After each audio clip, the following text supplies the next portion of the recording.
Oke.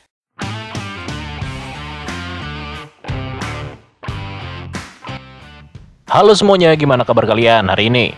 Pastinya sehat semua dong. Mantap cuy. Hari ini gue mau ngelanjutin lagi film dari franchise Predator.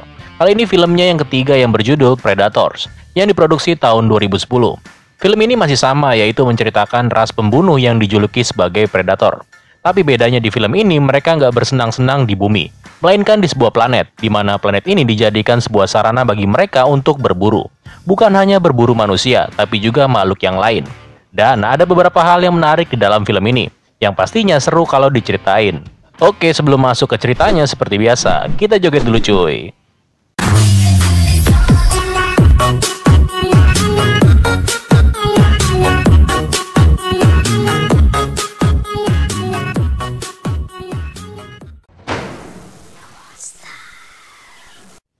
Film dimulai dengan seorang tentara bayaran yang terlihat dalam keadaan pingsan dan sedang terjun bebas dari atas langit. Atau lebih tepatnya dilempar. By the way, orang ini bernama Royce. Ketika tersadar, Royce jadi panik dong pastinya. Dia kemudian sadar kalau dirinya sedang terjun bebas tepat di atas sebuah hutan tropis yang sangat lebat. Ketika hampir sampai di tanah, parasut pun secara otomatis terlepas dari punggungnya. Dan dia pun mendarat cukup keras ke permukaan tanah.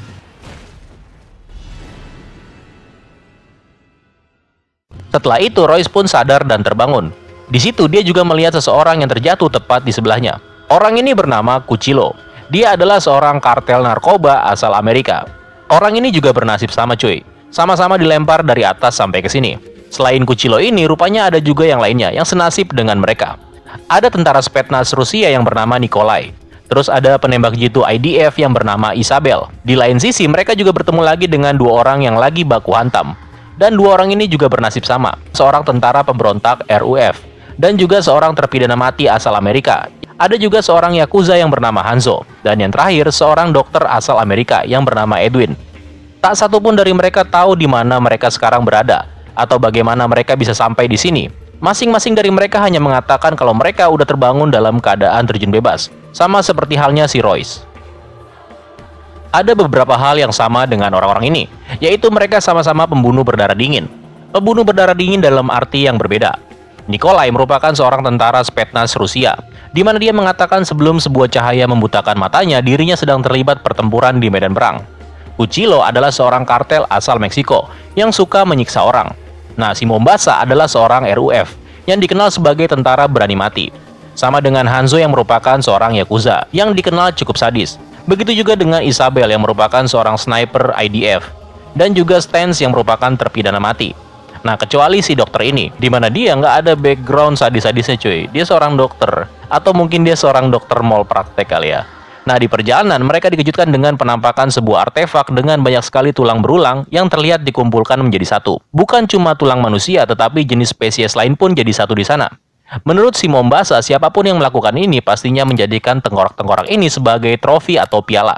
Karena menurut budayanya, siapapun pejuang yang memiliki trofi terbanyak akan mendapatkan gelar sebagai pejuang yang paling dihormati. Whoever they are, they take trophy with the greatest trophies, command the most respect. Whatever. Setelah itu, mereka pun mencoba untuk terus berjalan ke tempat yang lebih tinggi, berharap kalau orang-orang ini mengetahui di mana lokasi mereka berada. Di perjalanan, Nikolai mencari tahu perihal tumbuhan yang terlihat aneh. Di sini si Dr. Edwin memperingatkan Nikolai kalau tumbuhan ini sangat berbahaya, yang kalau digores dikit aja tubuh lo bakalan lumpuh cuy. Sampai sini Royce dan Isabel mengetahui kalau tempat ini benar-benar aneh. Salah satunya ialah matahari yang semenjak mereka datang sama sekali nggak bergerak. Setelah melihat dari masing-masing orang-orang ini, Royce menyimpulkan kalau mereka semua dikumpulkan di tempat ini karena dipilih. I'd say we were chosen. Nah, lanjut lagi nih, setelah beristirahat jalan terus nih sampai tiba di sebuah lokasi di mana di sana terlihat sebuah benda yang mirip banget dengan sebuah kandang. Dan setelah diperiksa, kandang tersebut kosong, yang hanya menyisakan binatang-binatang kecil di sekitarnya.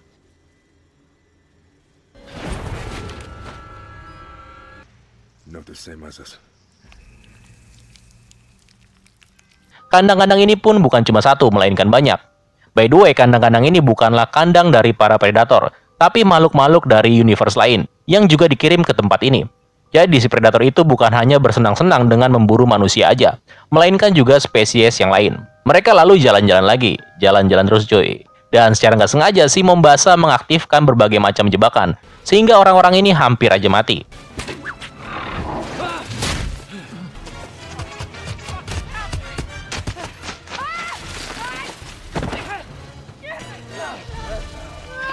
Setelah selamat dari jebakan tadi, mereka menemukan mayat seorang pria yang mati dengan cara mengenaskan.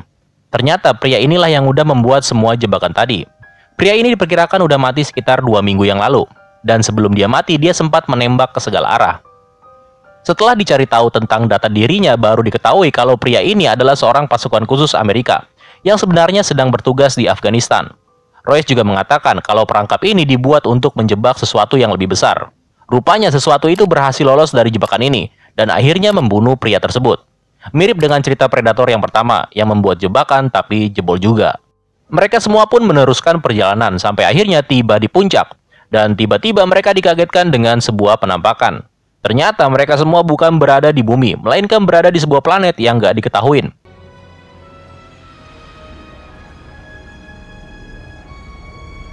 Udah bunuh diri aja lah kalau begini mah. Percuma muter-muter, mati-mati juga ujungnya anjir. Mereka ini sebenarnya bingung mau kemana gitu kan. Sampai kemudian mereka diserang oleh makhluk berkaki 4 dengan bentuk yang gak jelas.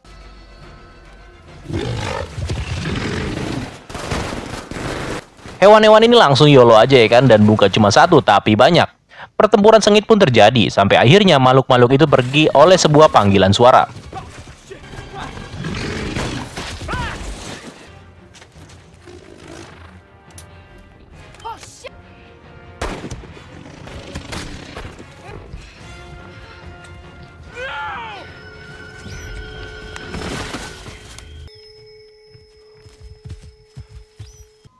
Mereka pun kemudian menyadari sesuatu hal, kalau mereka ini sedang diburu.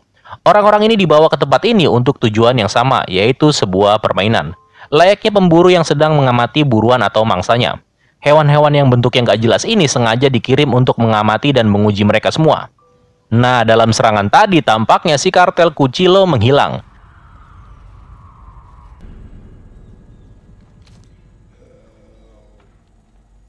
Rupanya setelah diselidiki, Cuchillo ditangkap dalam serangan itu. Dirinya terlihat terluka parah dan ditinggalkan di sebuah tempat, di mana dia terlihat sangat kesakitan dan meminta tolong.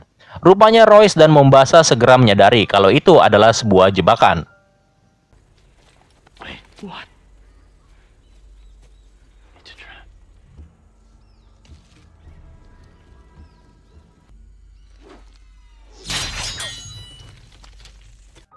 Semua kemampuan-kemampuan ini kayak hewan-hewan pemburu dan umpan jebakan ini adalah sesuatu hal yang dipelajari oleh para predator dari mangsa-mangsanya ini. Salah satunya umpan jebakan ini, di mana si Mombasa pernah melakukan ini ketika bertugas sebagai tentara RUF.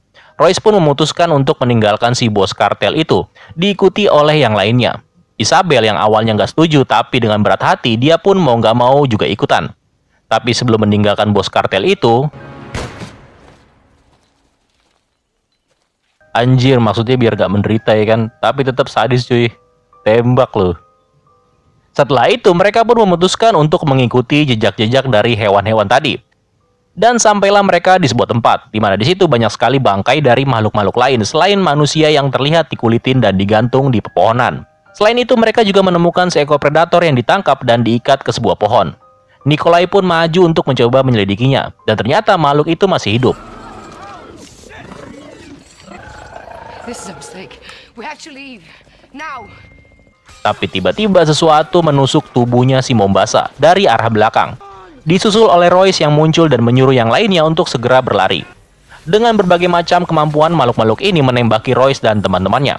Mereka pun akhirnya jatuh ke dalam jurang dan nyemplung ke dalam sungai. Drone pengintai pun dikirim oleh seorang pemburu untuk memantau keberadaan mangsa-mangsanya tadi.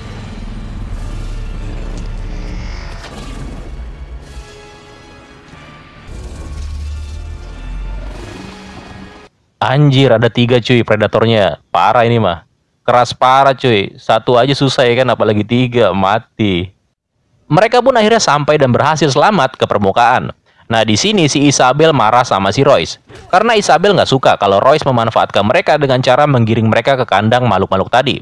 Karena si Royce sempat ngumpet sebelum makhluk-makhluk itu muncul cuy. Royce beralasan kalau dia perlu mengetahui siapa sebenarnya yang memburu mereka. Dan ternyata mereka udah tahu kalau yang memburu mereka memiliki tubuh yang lebih besar, lebih cepat, memiliki persenjataan yang canggih, dan pastinya ada 3 ekor.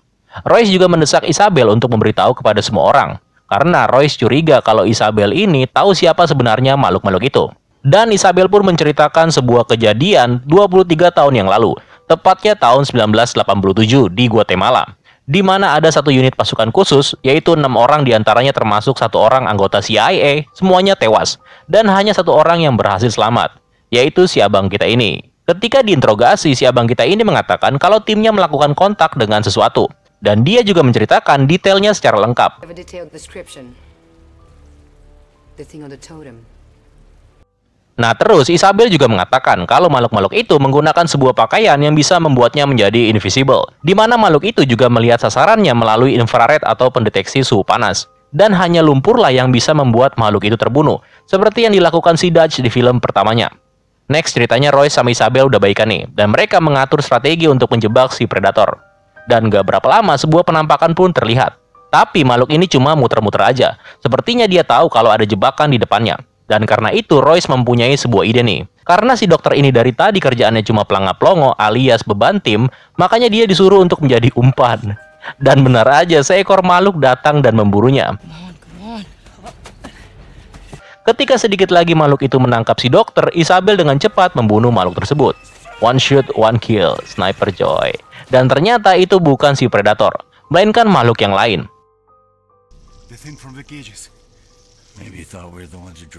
Nah, makhluk inilah yang keluar dari dalam kurungan di awal-awal kejadian tadi.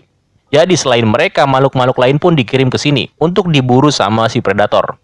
Tapi yang lebih aneh adalah ketika Isabel mengatakan kalau tembakannya tadi sebenarnya udah meleset, dan bukan dia yang membunuh makhluk itu. I missed.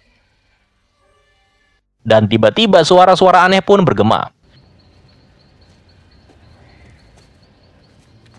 Dan makhluk itu pun muncul tepat di belakang Royce.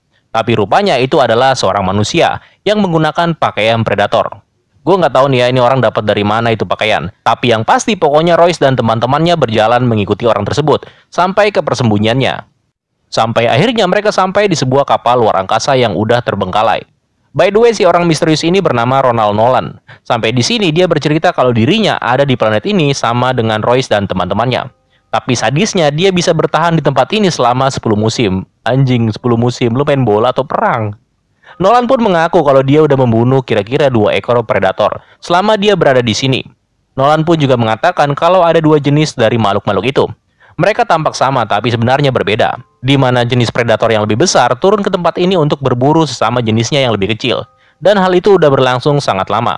Jadi udah ada peperangan ini antara predator yang lebih besar yang memburu Royce dan teman-temannya dengan predator klasik atau yang lebih kecil yang terikat di atas pohon di kejadian sebelumnya. Para predator ini udah melakukan perburuan sejak lama. Setiap musim berakhir dikirim lagi mangsa yang baru dan dipilih dari berbagai jenis manusia ataupun hal lainnya. Setiap kali mangsa-mangsa mereka bisa membunuh salah satu dari predator itu, si predator tersebut malah makin tertarik dengan manusia. Karena itu mereka selalu beradaptasi dan mengembangkan taktik perburuan mereka. Dan mereka selalu berevolusi. Nolan juga mengatakan kalau para predator itu memiliki sebuah pesawat luar angkasa yang digunakan untuk pergi dan kembali lagi setiap musimnya, yang jaraknya nggak jauh dari perkemahan para predator itu. Setelah itu, Nolan pun memutuskan untuk tidur, sementara yang lainnya ngobrol-ngobrol santai. Nikolai mencoba mengatakan kalau dia lagi kangen sama kedua anaknya yang masih kecil, dan dia juga menunjukkan foto-foto anaknya di hadapan Stans dan Edwin.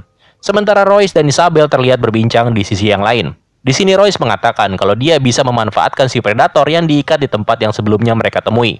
Royce bermaksud untuk membebaskan predator itu, sehingga dia bisa memanfaatkannya untuk menggunakan pesawatnya dan pergi dari tempat ini. Di tengah obrolan mereka, tiba-tiba kepulan asap mengelilingi tempat ini.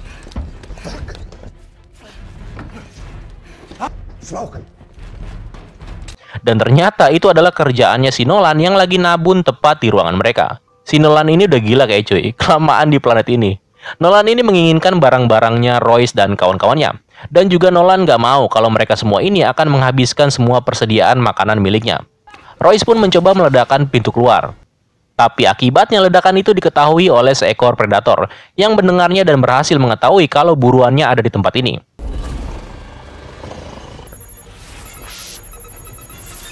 Nolan pun mencoba berlari sampai akhirnya dia bertemu dengan si Predator. They found me, huh, big dog?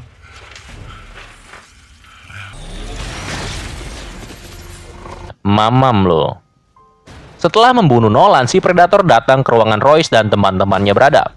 Setelah diperiksa, makhluk itu rupanya menghilang. Mereka pun perlahan-lahan berjalan dan mencoba keluar dari tempat ini.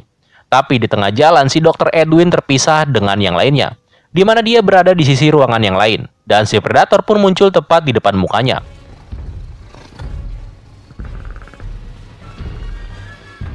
Nikolai pun datang dan mencoba menyelamatkan si dokter ini. Tapi rupanya si Predator ini selangkah lebih maju coy. Akibatnya Nikolai harus mati. By the way, ini dokter kampret ya.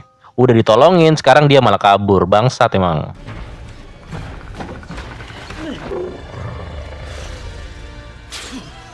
Sebelum dia mati, Nikolai sempat mencabut 2 buah granat. Dan akhirnya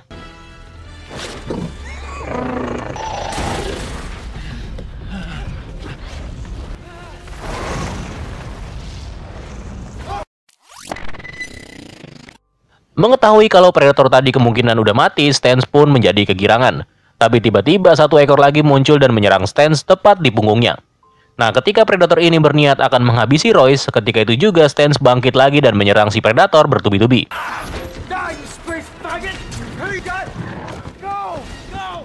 Tapi karena mungkin itu pisaunya kekecilan dan gak berarti apa-apa sama si Predator, akibatnya Stans pun harus mati dengan cara dicabut tulang belakangnya. Anjir, lagi-lagi main cabut tulang. Ngilu Royce dan yang lainnya kemudian memutuskan untuk pergi ke tempat kapal luar angkasa para Predator berada. Di tengah jalan, si Hanzo memilih untuk berhenti dan memutuskan untuk menghadapi si Predator itu 1 lawan 1. Nah, dengan menggunakan sebuah samurai yang dia dapatkan di tempatnya si Nolan, Hanzo dengan gagah berani menantang 1 ekor Predator di tempat ini. Sementara yang lainnya meneruskan perjalanan. Dan ketika salah satu Predator datang, makhluk ini pun menanggapi tantangan Hanzo. Lu jual gue beli nyet, anjir.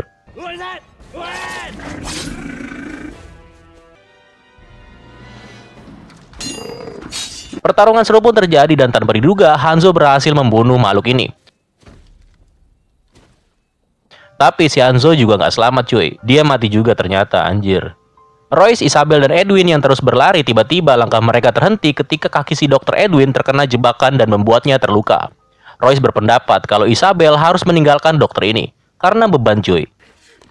He's done. You're gonna beg us to slow down. You can't. I have a family. I got kids. This isn't right. He's one of us. He is. That's what they're counting on. Tapi karena kasihan, Isabel nggak mau meninggalkan si dokter. Akibatnya Isabel pun marah dan menyuruh Royce untuk meninggalkannya. Dan beneran ditinggalin sama si Royce. Kasihan anjir. Royce pun pergi dan sampailah dia di tempat di mana campnya para Predator berada. Dan sesuai rencananya dia akan membebaskan Predator yang diikat ini. Dengan imbalan dirinya akan dipulangkan ke bumi. How could you down?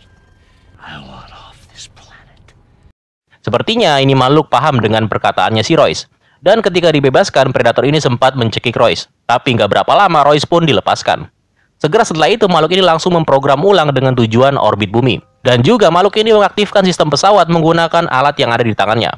Dan pesawat yang dimaksud akhirnya muncul dan bersiap untuk segera lepas landas. Tapi tiba-tiba si Predator yang besar dan yang terakhir datang ke tempat ini, sambil membawa Isabel dan Edwin yang berhasil dia tangkap. Predator ini pas datang pastinya kaget dong cuy. Apa-apaan nih pada ngumpul anjir. Pertarungan seru pun terjadi antara 2 Predator ini. Sementara Royce langsung berlari menuju pesawat luar angkasa yang sebentar lagi akan segera pergi.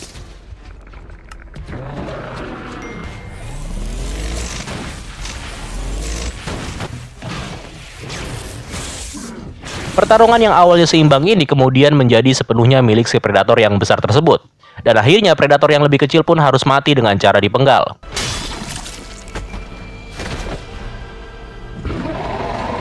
Sementara itu, Isabel dan Edwin yang berada di dalam jurang mengetahui kalau pesawat luar angkasa berhasil pergi dari tempat ini. Dan Isabel berasumsi kalau Roy sudah pergi meninggalkan dia dan juga Edwin.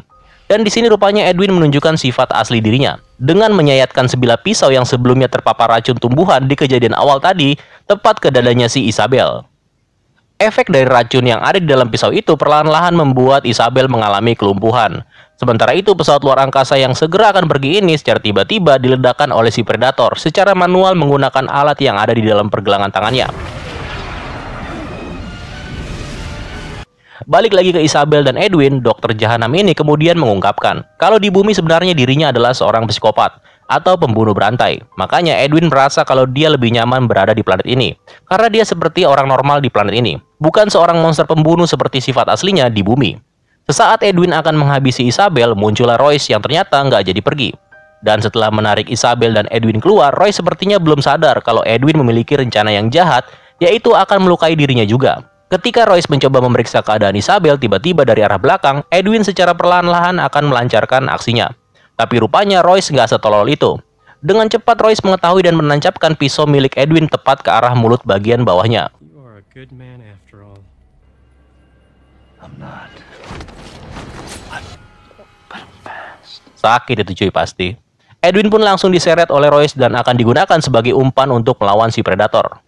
Ketika predator tiba, makhluk ini pun berhasil mendeteksi sebuah kehidupan. Dan ketika diperiksa, itu adalah si Edwin yang lagi tengkurap kesakitan.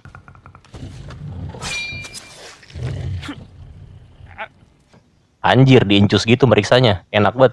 Ketika predator ini membalikan badannya si Edwin, terlihat beberapa granat tangan yang akhirnya meledak dan melemparkan tubuh si predator.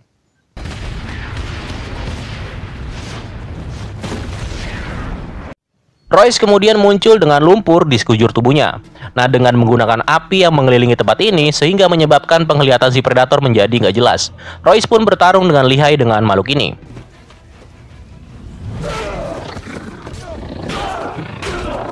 Hajar, ngumpet, hajar, lari, gitu-gitu terus. Keren lah pokoknya. Sampai akhirnya predator ini pun berhasil menjatuhkan Royce. Dengan bertubi-tubi makhluk ini menghajar Royce sampai babak belur. Ketika Royce akan dihabisi, Isabel berhasil menembak si predator yang menyebabkan makhluk ini menyerang Isabel dan menyebabkannya terluka. Royce yang marah langsung bangkit lagi dan menyerang si predator. Sampai akhirnya predator ini harus terpenggal dan mati.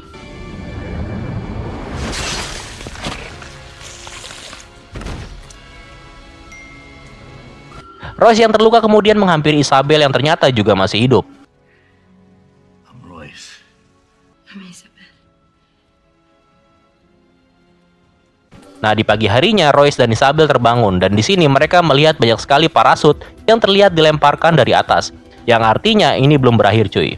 Royce dan Isabel kemudian pergi sambil mencoba untuk terus mencari cara untuk keluar dari planet ini. Dan ceritanya pun tamat cuy.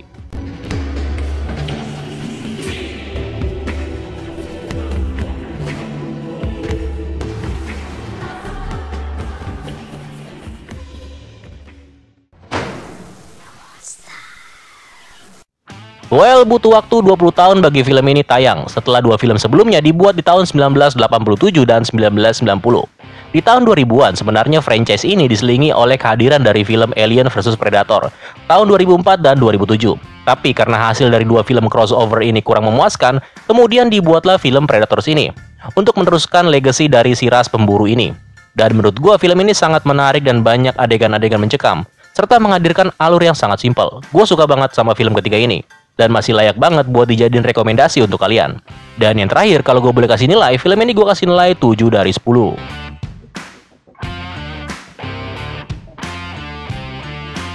So, terima kasih buat kalian yang sudah mendengarkan bacotan gue sampai habis. Keren lo semua. Gue pamit undur diri ya. Tetap sehat, tetap tersenyum, dan sampai jumpa di video gue selanjutnya. Bye-bye.